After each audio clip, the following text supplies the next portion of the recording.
Welcome back to Grand Tactician Civil War, Union Campaign, where things are going pretty much our way, it must be said. Confederate morale, national morale, down to 45, while ours remains above 90. Confederate support is dropped below 60 now. Their army's morale is low as well, significantly lower than ours. Although sometimes when you go into tactical battles, that doesn't always seem to match up.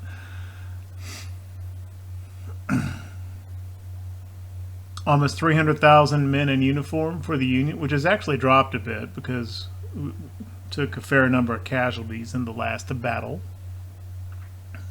But just over 200,000 for the Confederacy. Much of the rest of this has not appreciably changed since over the last one or two episodes.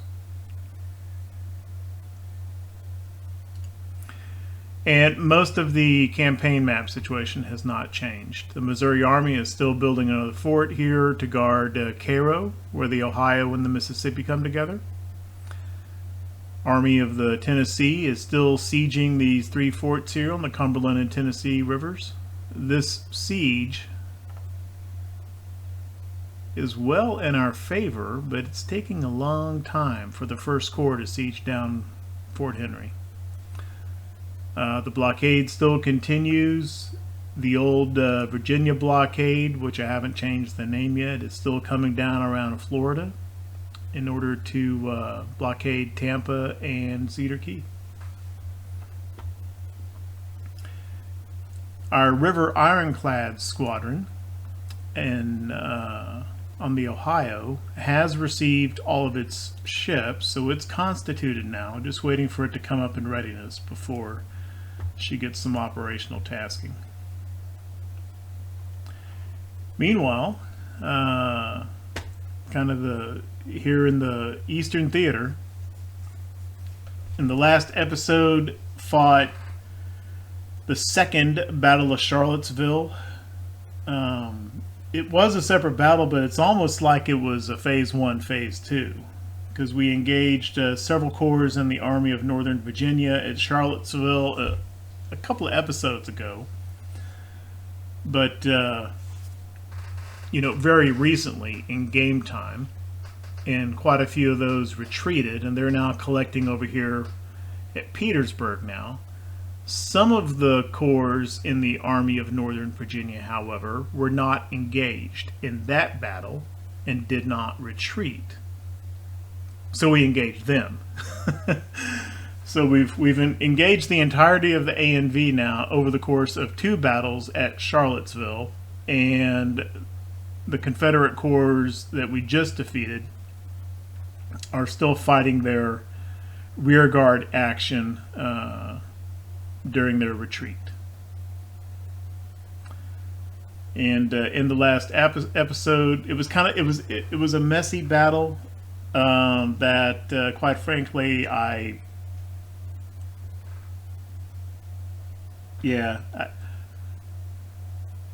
played the game too long yesterday, and I was probably a little tired and did not manage that battle very well. And it was also in the middle of a rainstorm, which affected spotting of enemy units. Predictably enough, but bottom line, I thought that there was a weak area in the Confederate lines, and I just ordered two divisions. Three divisions, really. I just ordered three divisions straight ahead, thinking that there was only like a skeleton force in the entrenchments, a couple of batteries. It turns out they were much stronger in the middle. And but one of the factors of this game is once you get troops moving, it's awful hard to stop them. And Patterson's corps got beat up pretty good, especially Cadwallader's division. Which reminds me, I can't... maybe I can. No. Yeah. Maybe I can do it from the military screen. Yeah, okay. Cadwallader really threw no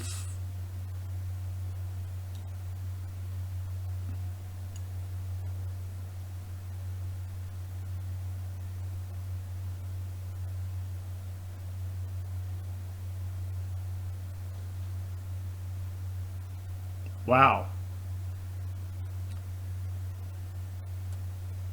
I did not notice this during the battle, but apparently 2 of Cadwallader's brigades actually got wiped out because he had a 4-division brigade. Not anymore.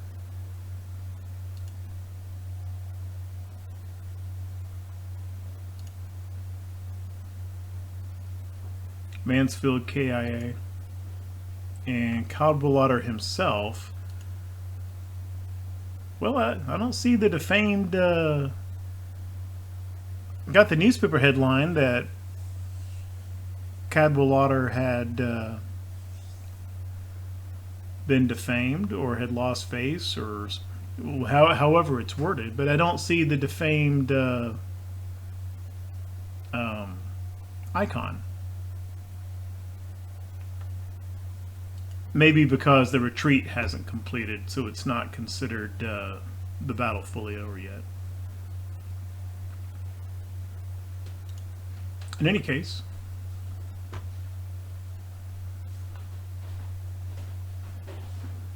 historical flavor stuff going on in Germany. I thought we had gotten this headline before, though.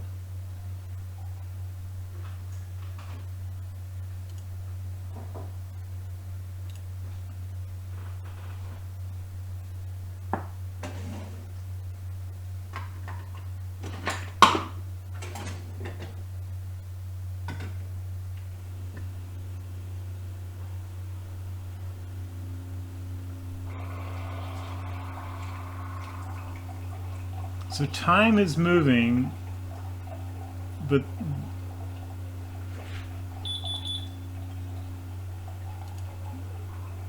units are not.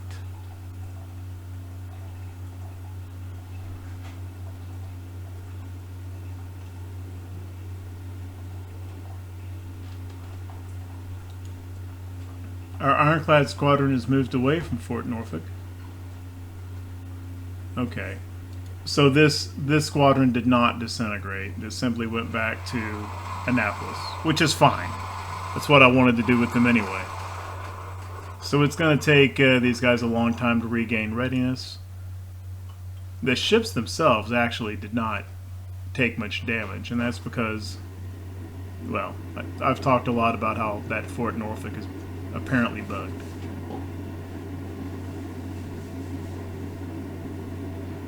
Okay, well, we'll just let these guys reconstitute. And I'm not going to send them against Fort Norfolk again because it's a waste of time.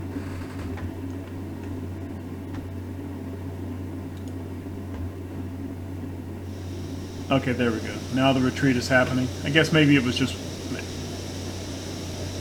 well, it was nighttime. That's probably why. There goes Fort Henry. That's a good outcome. That comes from the 1st Corps of the Army of the Tennessee. Now,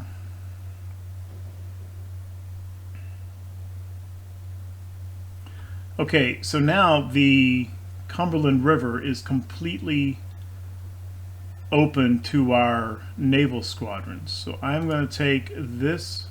Yeah, they couldn't pass before. He probably could have passed once I took Fort Donelson, but I thought he might be in range of Fort Henry as well. Anyway, I'm going to take Riveron 2, and I'm going to push him up as far as the Cumberland is navigable, which is about here. And that should give us some more visibility on Confederate movements in that area.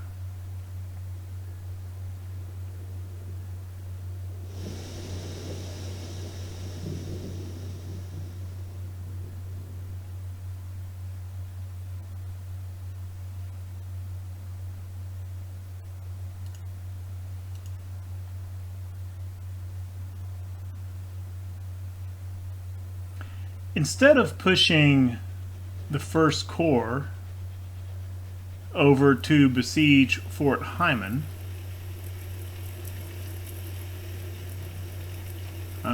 Confederacy is printing notes. That helps short term, but long term, I don't think that's a good idea. So, have at it, Confederate Mint. Drives up inflation, sends public wealth plummeting, which in turn comes around and screws with your tax receipts. I did that one campaign. I don't think I've done it since.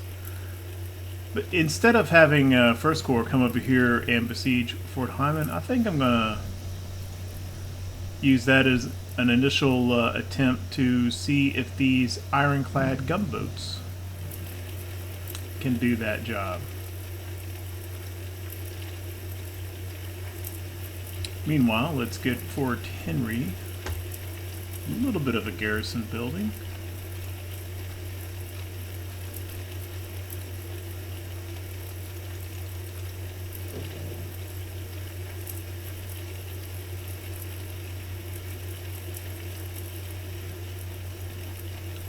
Put a political officer, see. You know, I don't have that many political officers left. But New York would be a... Before I do this, let's just look at the heat map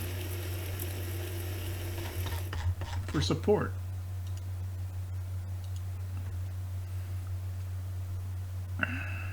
Okay, support is very strong up in New England and New York. Above 90. It's actually pretty strong everywhere. But something like New Jersey, Delaware, Maryland, West Virginia, Kentucky,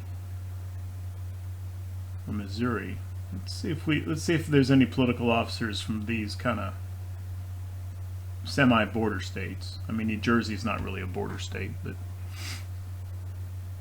meanwhile, while we're here, Confederate support almost completely gone in Virginia, which makes sense as it's almost completely occupied by us. And it's gone lower in Tennessee as well. And frankly, it's really not all that high in some of the other southern states, primarily because of casualties, I would imagine. It's not even up above 90 in South Carolina. Only in Florida is it really, really high, and that's probably because there aren't any Florida regiments in the armies to take casualties so far. Okay, so let's look for a political officer from a border state or from New Jersey for Fort Henry, if there are any. There's only a few. New York, Minnesota, New York. Okay, I think we're pretty high in all of these. Minnesota is probably the lowest support state of those, even though it's pretty high itself. So we'll go with Lieutenant Munch. Welcome to command of Fort Henry, sir.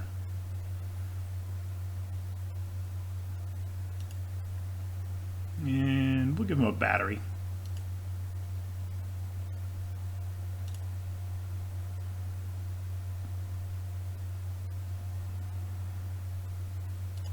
Okay. So at this point, when it comes to finding commanders for out-of-the-way forts or something where I can plug in a political general, there's not much point to that anymore because I've got pretty much most of the available political officers already employed. So I think it'll just be, now it's just going to be kind of a good place to stash, like, you know, one-star officers, the ones that are just straight one-star in every category.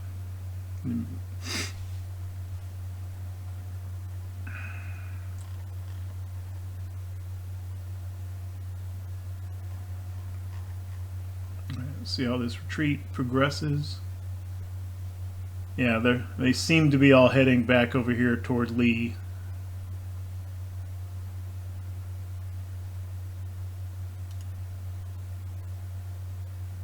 Captured this depot, that's good. If it doesn't disappear.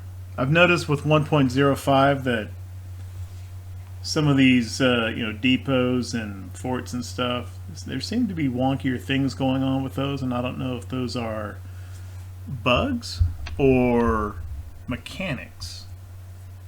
Like this was a Confederate depot because they were holding this point until the two battles here. So that may mean it just goes away. It's showing as mine. There's not very much stuff here because it all got used up. But I'm kind of thinking we're into October. There's been some hard fighting in the late summer, early fall. We've been kind of pounding the Army of Northern Virginia. 3 battles over the past maybe 4 weeks, 6 weeks of game time. And we've taken some casualties. Readiness has taken a hit. 4th Corps, we're out of supplies. I think we're going to go into winter quarters kind of here along the James River line. I had kind of hoped to also take Petersburg and maybe push the Confederates completely out of Virginia below the Roanoke River. That's what this is.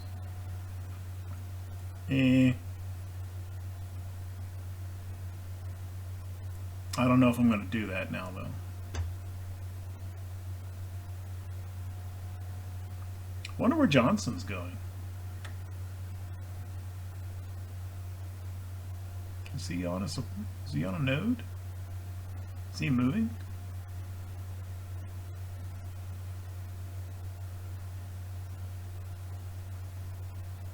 Anyway, my point was this is a pretty important supply depot. I'm going to go so far as to upgrade the Richmond depot and the Charlottesville depot. And apparently I'm already upgrading the Fredericksburg depot.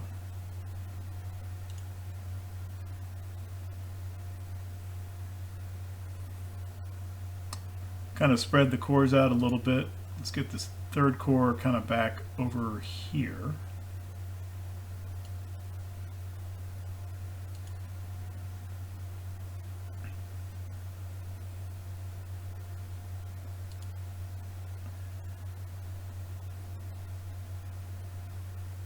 Kind of spread the corps out a little bit. Johnson's coming down this way. That seems odd.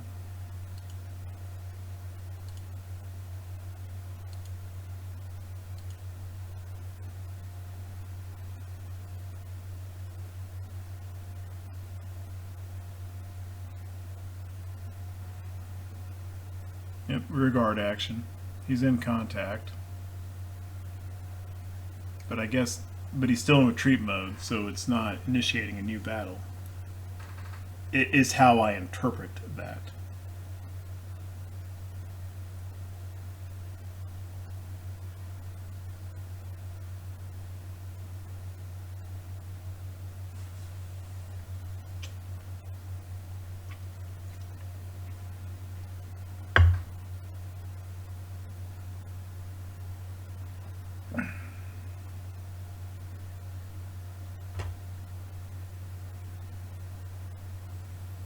Stringham. That's Virginia. Okay.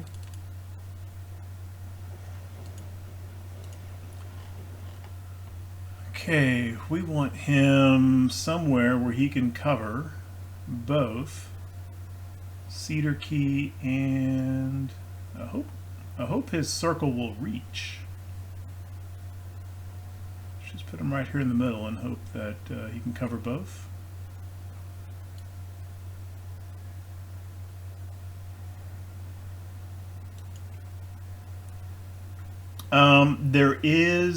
It's not Oh no, the fort is here. There is a fort at Tampa, but it's back here on this side. So I don't think he will run afoul of that if he runs up through here. Gonna work. We have just issued more bonds. Still at 3B, BBB minus. We're kind of in an okay spot there. Financially, or credit rating wise anyway.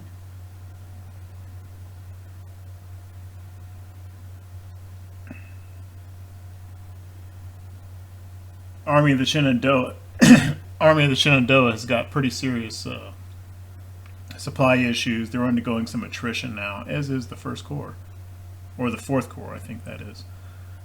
But he's just about got his supply depot done. I think he'll be all right pretty soon.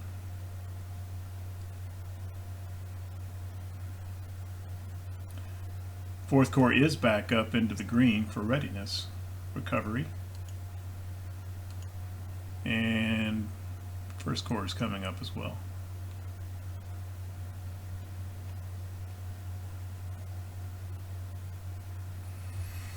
Historical flavor, Boer Rebellion in what is today South Africa.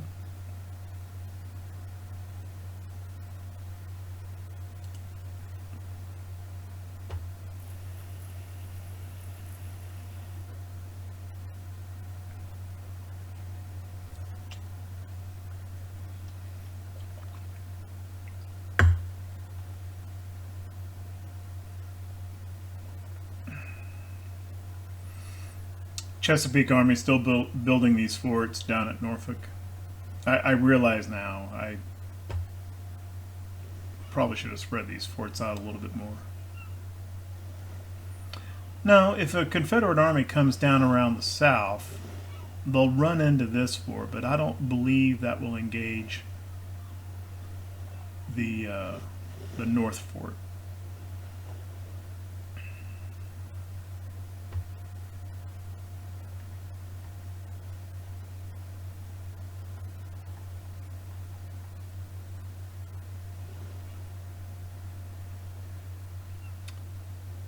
This Capitol Defense Corps is still over here trying to help repair Fort Washington. Apparently it takes a lot longer to repair a fort than it does to build a fort.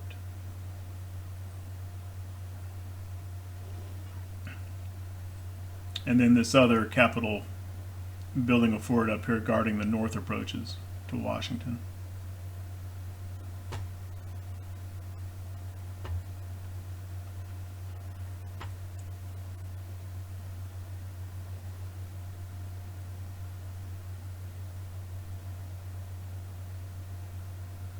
Okay, so this is interesting.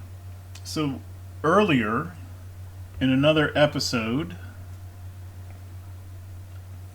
we had a situation where our fort at Winchester was besieged, successfully defended, but then afterward, as the Confederates were retreating, the icon here for the Fort Perrin garrison was just an artillery icon, not a fort. And it looked like the fort itself had disappeared. Whereupon I started the garrison just on their own, building another fort, which is occurring. But now it looks like Fort Perrin is back. You can even see it, not just the icon, but it's even there on the campaign map again, underneath that icon. It's hard to see. And once I start building a fort, I am not aware of any way to make it stop building. A field army, you can, because you can just simply move the field army away, and then the interrupted fort construction will degrade. But in this case, it's a fort garrison right next door to it. They're not going to move.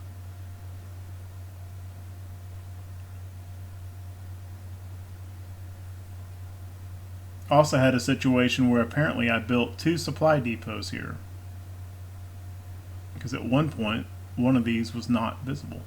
I don't think I need 2 supply depots here.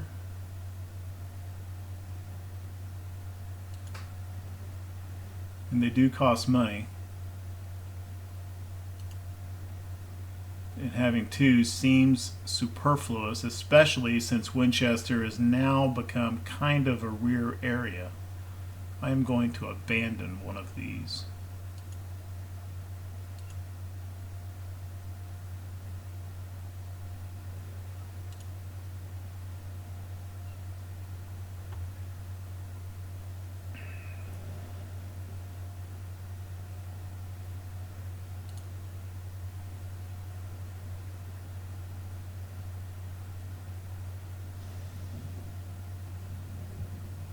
Be nice if there was some kind of logistics mechanic where I could have ordered the transfer of all of those resources in that depot to a specific depot, specifically this one.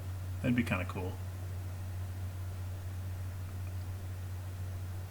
But then if there were that kind of mechanic, that might get real unwieldy real fast. It's hard to strike that balance of enough logistics to really make it a part of the game and make it important, and for the player to really experience the agency of having to pay attention to that without crossing the line into, oh my gosh, this is such tedious detail, and you feel like you spend all your time on that and not enough on fighting. It would it would be real easy to kind of cross that line in a game like this. Another way of saying that is, be careful what you wish for, you just might get it.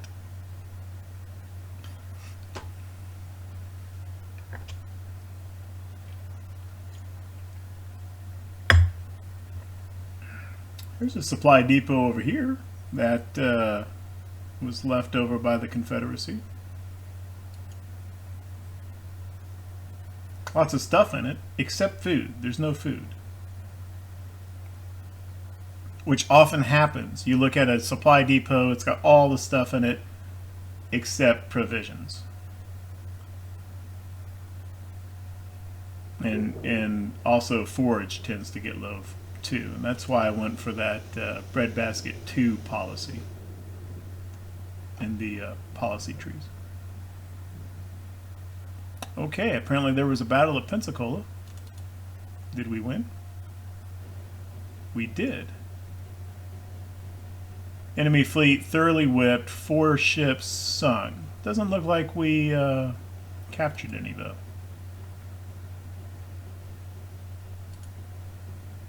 Did push Mervyn down to yellow readiness.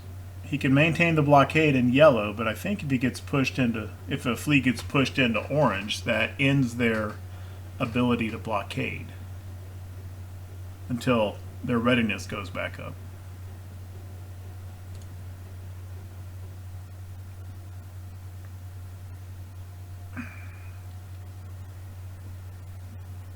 To extrapolate on that, I think as a Confederate player, it might be just it might just be too costly in resources, but maybe one viable strategy, or maybe not. I'm just speculating.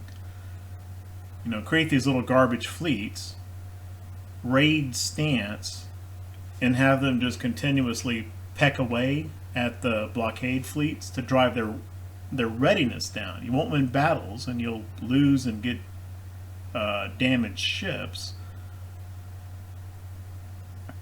But if you can drive their readiness down, then they can't blockade for a while.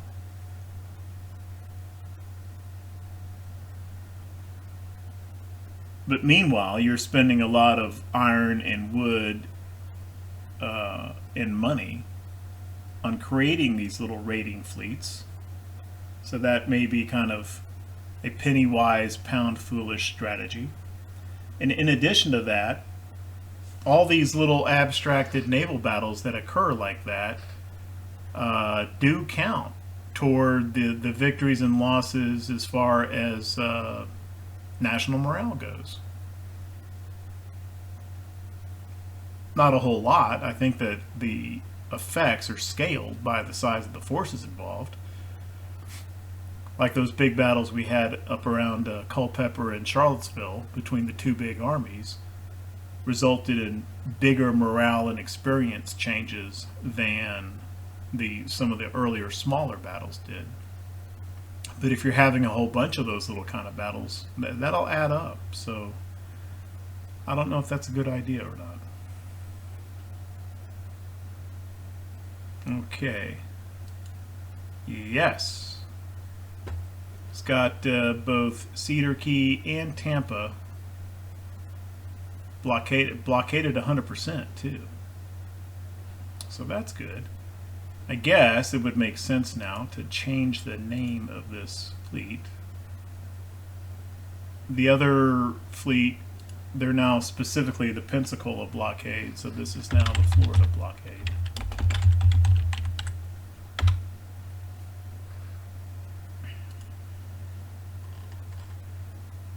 There we go. And Tampa has not been blockaded before. Now being blockaded for the first time. Just like... Oh, wait a minute. Ew. Okay. I need to fix his position. I thought he still had this board blockaded. He just needs to move over just a little bit. Probably about here.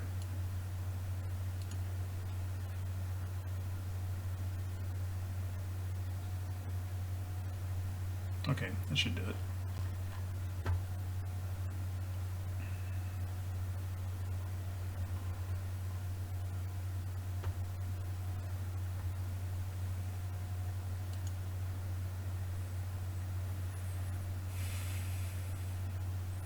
I'm going to pull the 4th Corps back a little bit just to get it within range of this supply depot.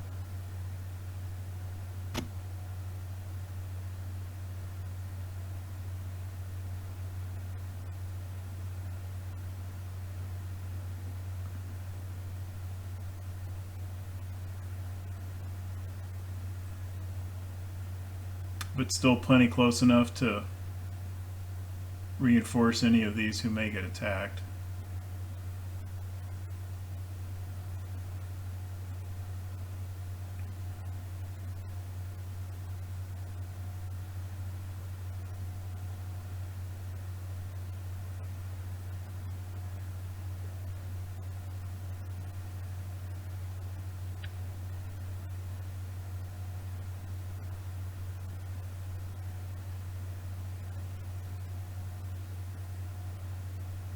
I think he'll be okay once he gets up closer to that supply depot.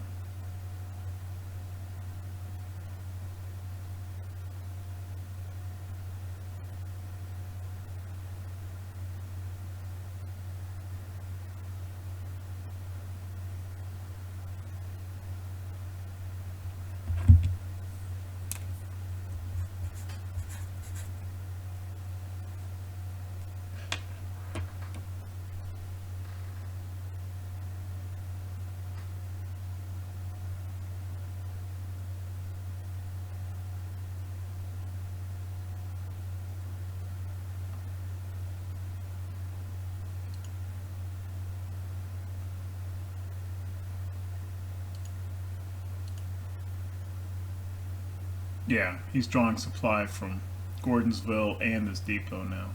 He should be okay. He is, 100%. And he's got food.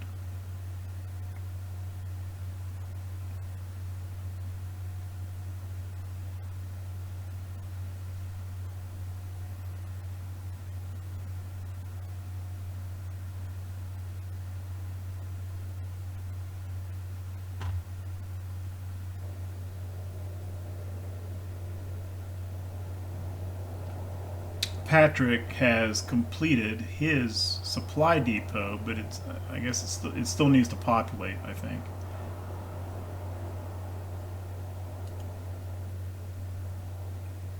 Yeah. 100%. So he's got more coming in than he's burning. It's just he needs to rebuild his stocks of food. It's been there for a while though, deteriorated condition. And he's on rations.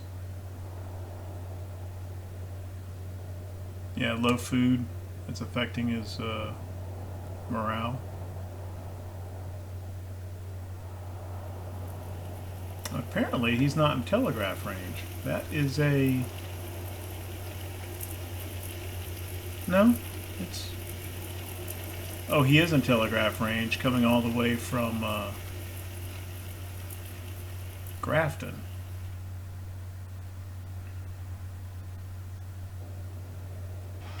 I wonder if it's worth building a telegraph station here, though.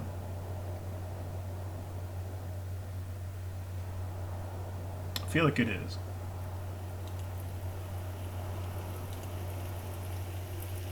He's built pretty quick.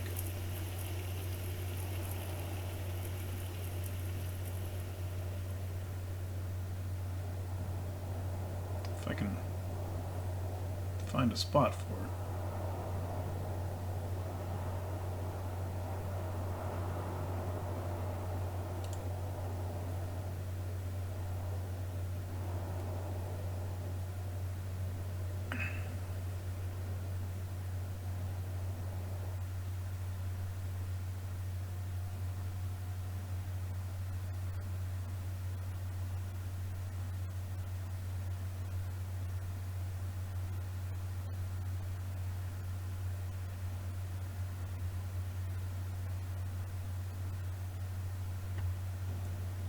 I kind of feel like I'm going to build a telegraph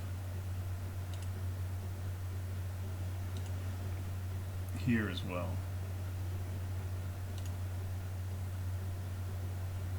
Maybe overbuilding, but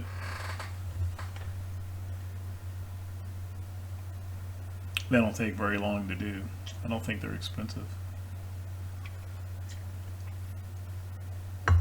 I have seen in other YouTube videos, other streams, I have seen people click on a telegraph station, and it says right here, left mouse button to open detailed information, and then a range appears around the telegraph station showing their reach.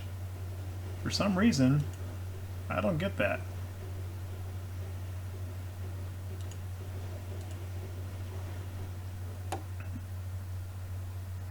I don't know if that's something in my options or something. I need to look at that off camera.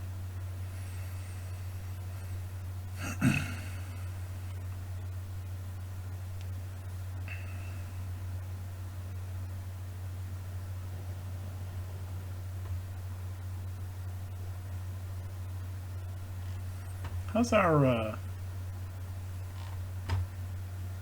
river ironclads? Okay, they're green. I'm going to send these guys down to see how they do against Fort Hyman. Ah, there we go. See, sent Riveron 2 over here up to the navigable head of the Cumberland, and we've got Army of the Mississippi spotted over here that we could not see before.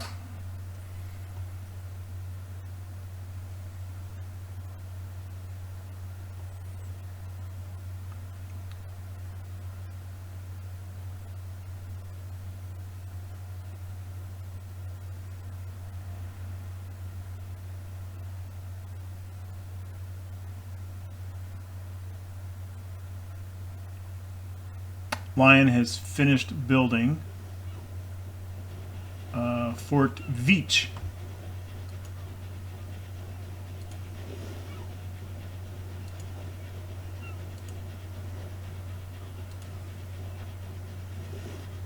At this point, just going with the default crappy volunteer commander seems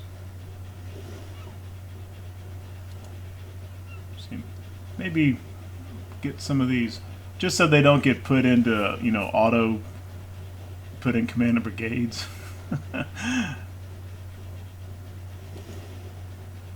Buford's actually pretty good. I don't know why I haven't put him in command of something yet. Best is pretty good.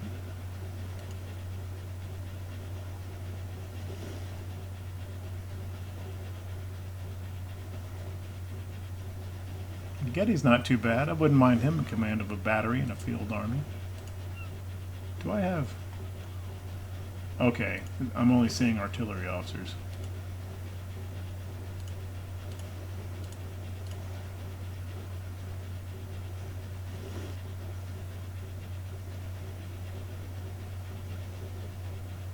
I'm going to put Terry in command, because I'd rather him be here than auto-assigned command of a brigade. We'll give him a battery.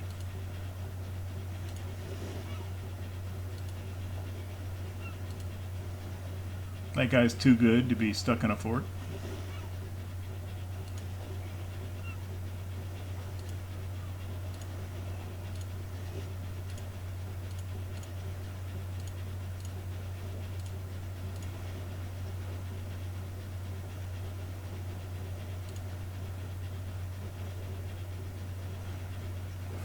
Maybe I should put Halleck there.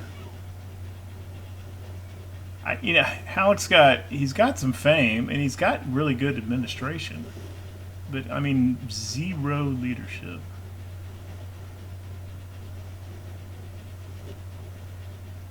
He'd actually probably be good up in one of those departmental, recruiting commands.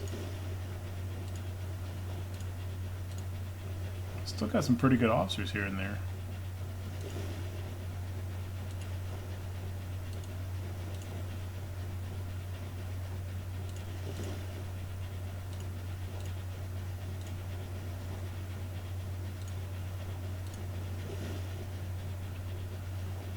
Yeah, we'll put Webb. Fort Burden.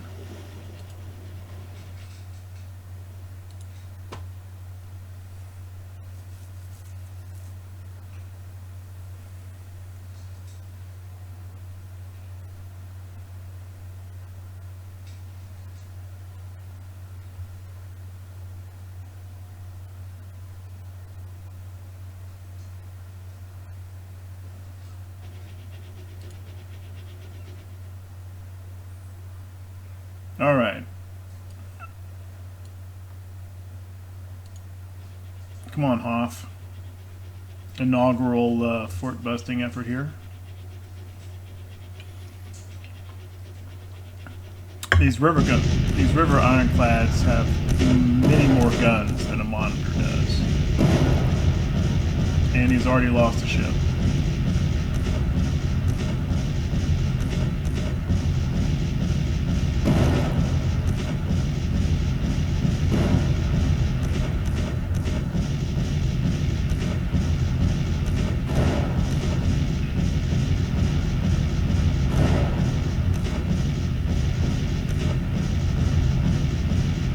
Showing heavily in our favor to come out ahead on this.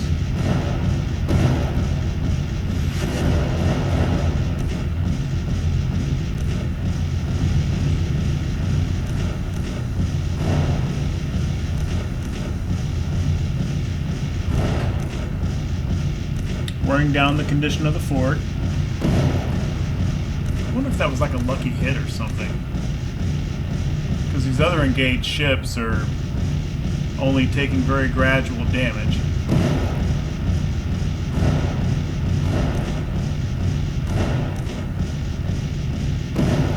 Officer rehabilitated.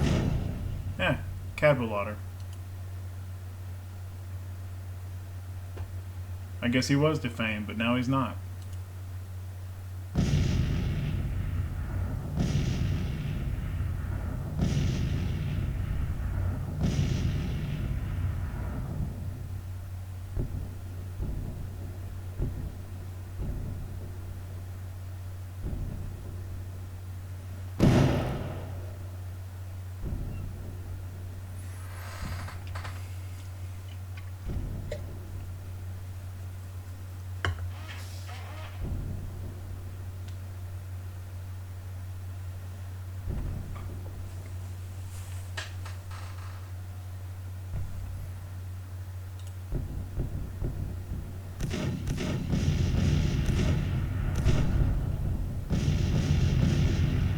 Okay, stop for a second.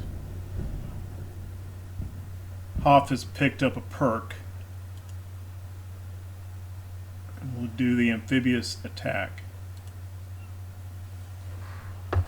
Which means not only can he reduce the fort to 0, hopefully he captures the place in addition to that.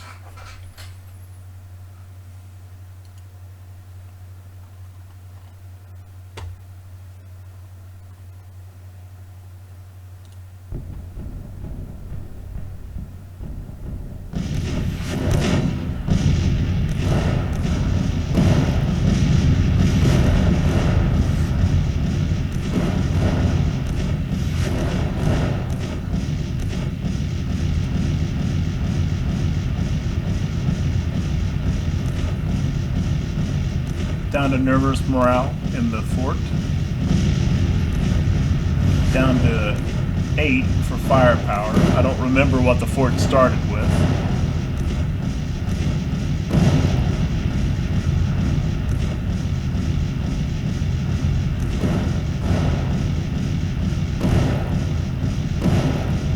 Holding up pretty good. Arizona's the most damaged ship at 84%. Oh, nope. When they go fast. Boom.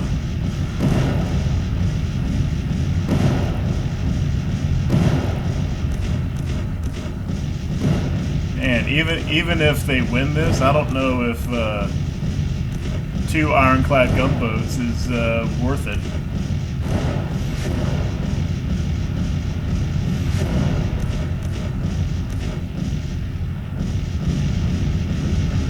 Down to 7 firepower, 56 condition.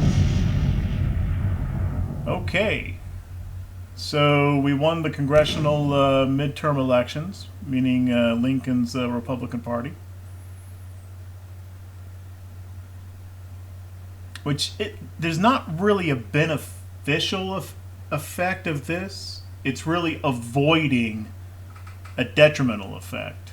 If support across the Union states had fallen below 60 during the first, little over a year of the war, and the Democratic Party gets a majority in Congress, then support starts steadily decreasing and things go bad for the Union.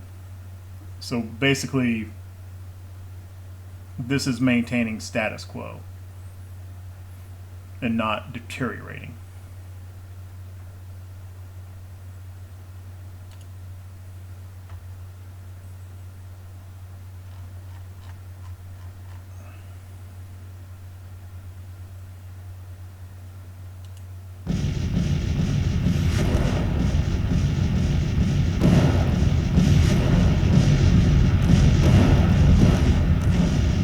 Losing more men.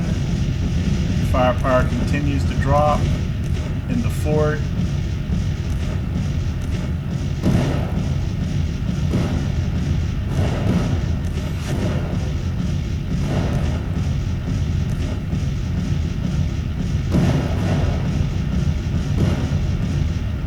Pause. It's picked up another perk.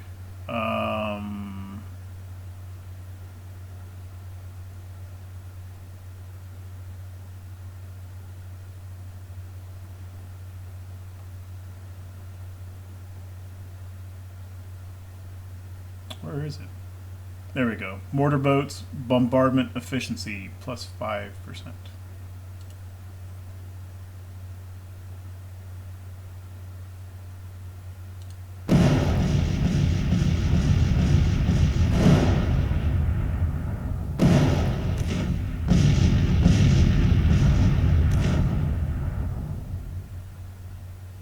I don't know. Oh, I think this is the opening of Chapter 3, A War So Terrible.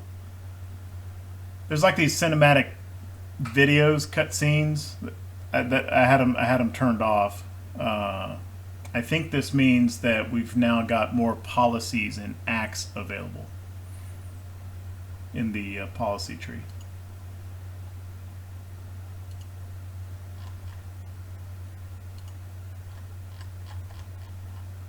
Or not. Okay, I don't know what that means. Maybe it was just historical flavor headline.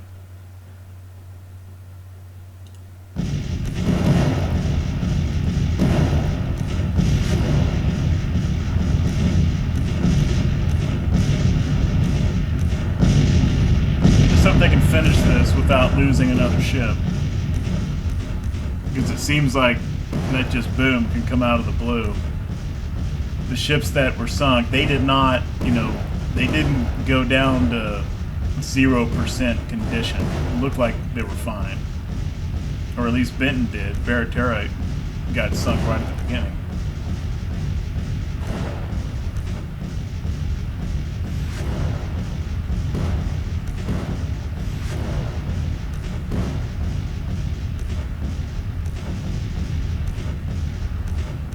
Crap. Just lost Arizona.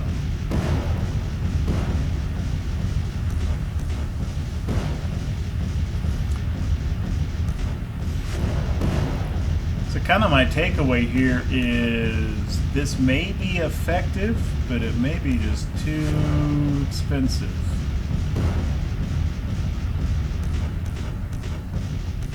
And it kind of looks like I need to start building some more river ironclads if I want to continue doing this. Don't know if I do.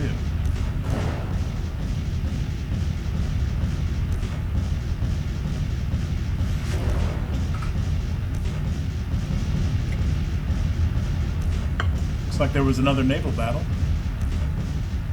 Biloxi Bay, that would have been the Louisiana blockade fleet. Take a look at that here shortly.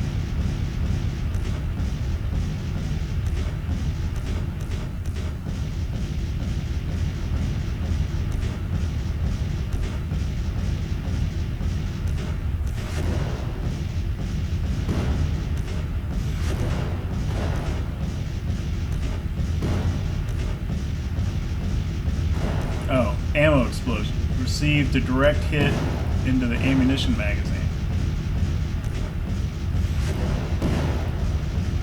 I can't keep the tooltip open enough to read the whole thing. Yeah, okay, so basically they've had magazine explosions. All three of them. So maybe river ironclads are prone to that, whereas at least the ironclad monitors apparently are not, because we didn't have that happen to any of those ships.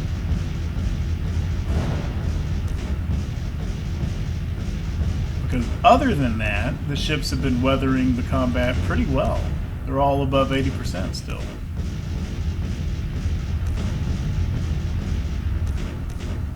There's only 10 guys left. They're nervous. Firepower down to 2. Condition down to 15.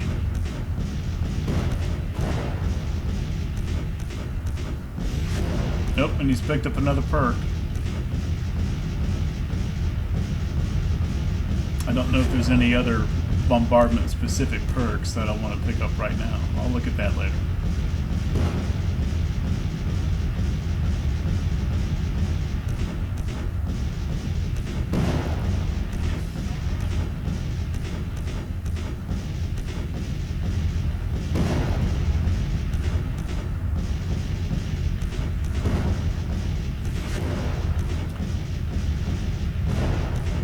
Okay, 5 men, 4 men, 0 firepower. It seems at some point before you get completely zeroed out, it seems like the fort should just surrender.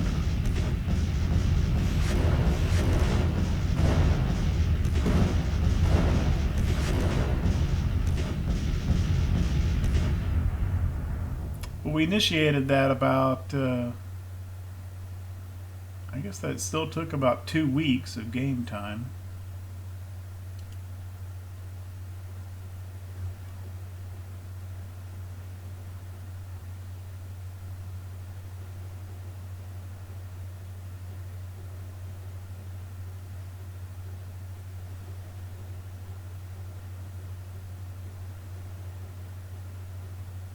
Except we have now had the same exact thing happen here that happened with Fort Norfolk.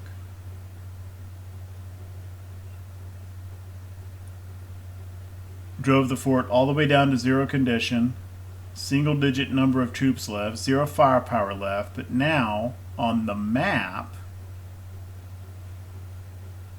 57 troops, 100% fort condition.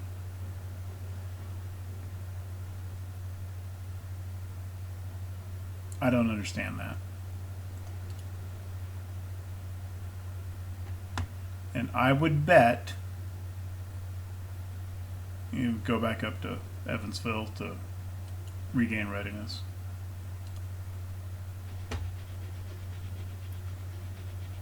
I would bet that if I moved the First Corps of the Army of Tennessee over, it would not besiege this fort. It simply would not exist.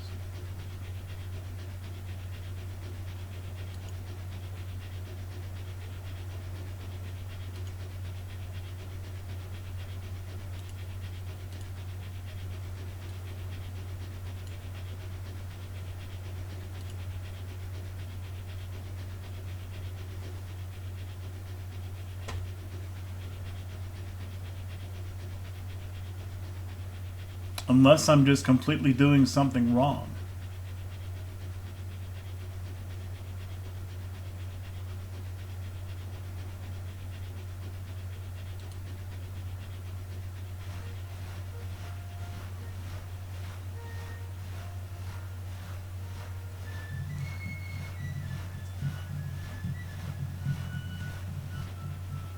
Nope, still there. Okay. Confederacy printing more notes. More inflation. Public wealth suffers.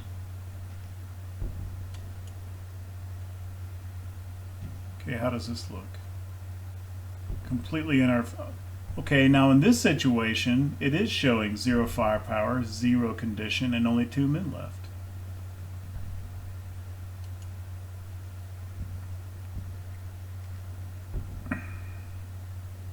But with that perk, the fleet should, that's what I understood that perk to mean, that they would capture the fort themselves and put in a little, presumably a Marine Corps garrison from their own ships.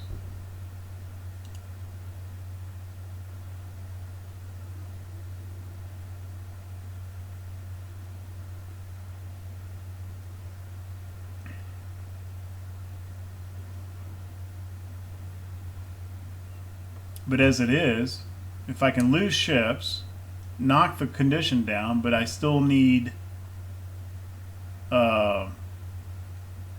land forces to come take the fort anyway. It's kind of like, of course he did it very quickly. It did prevent a long siege.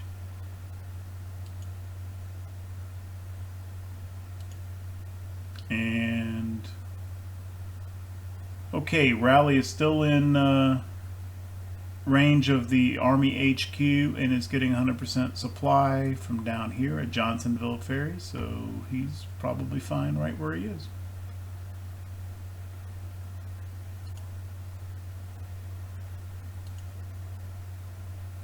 Don't know where Fort Morris is. Don't know where... What are all these? Okay. Okay, so I think that's probably it for this episode. Not too much going on following, you know, the big battles we just had. But the armies have gone into winter quarters. Pretty much everywhere, I guess. And I've got some reorganization things I want to do with not just the Army of the Potomac, but with all the forces. Probably got some officers to move around. Need to do something about Cadwalader's truncated division. I'm probably going to just kind of move on through the winter in you know, off camera, because I don't. Of course, I said this for 1861 as well. If a big fairly significant battle happens, I'll record that. But other than that, I'll probably pick this back up, and we'll see us close to the beginning of the 1863 campaign season in the next episode. Thank you for watching.